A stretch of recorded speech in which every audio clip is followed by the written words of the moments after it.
আমার ছেলে একটু ফাস্ট কাজ করতে ভালোবাসে। ছেলের গায়ের জোর তো বুঝলাম, বাপরে ঘরের অন্যান্য কাজের জোর কেমন? একবার স্টার্ট দিলে মেশিন আর বন্ধ হয় না। বাবা, এ তো মানুষ না, দৈত্য। এর সাথে আমার বিয়ে। বাবা, তোমার শরীর তো মাশাআল্লাহ ভালো। আচ্ছা, বন্যায় আমাদের গ্রাম ডুবে গেলে তুমি একাই তুলে ধরতে পারবা তো? মাশাআল্লাহ, কি সুন্দর বউ। মা, মিষ্টির প্লেটটা পাত্রের সামনে দাও। সর্বনাশ, এইটাও ভাঙা ফেললাম। লজ্জা পাইও না। আমার পোলাকে তোমার পছন্দ হয়েছে তো? তোমার জন্য আমি আকাশ থেকে চাঁদ নিয়ে আসবো। আপনার ছেলে তো একটা আস্ত ডায়নামাইট। হা, যৌতুক লাগবে না, উল্টা আমিই 20 লক্ষ টাকা দিব।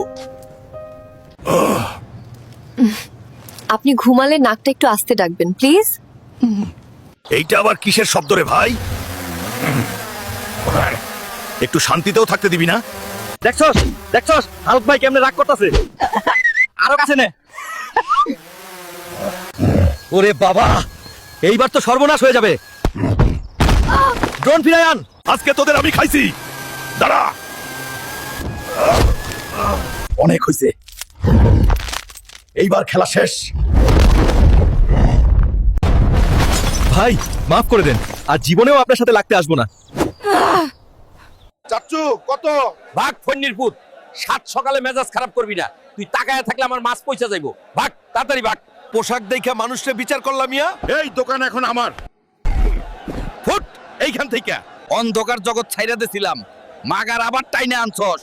এখন থেকে তুই প্রতি মাসে আমারে 2 মন কইরা। কই গো বউ, ফুসকা আনছি। এতগুলা ফুচকা কে খাবে? এত বড় ফুচকা খাবো কিভাবে গো? এই নাও, ভেঙে ছোট করে দিলাম। অনেক ভালো। এই বাবু, বাংলাদেশে জন্মানোর পর তোমার অনুভূতি কি? এই দেশে জন্মের থেকে তো জন্ম নিবন্ধন করা অনেক কঠিন।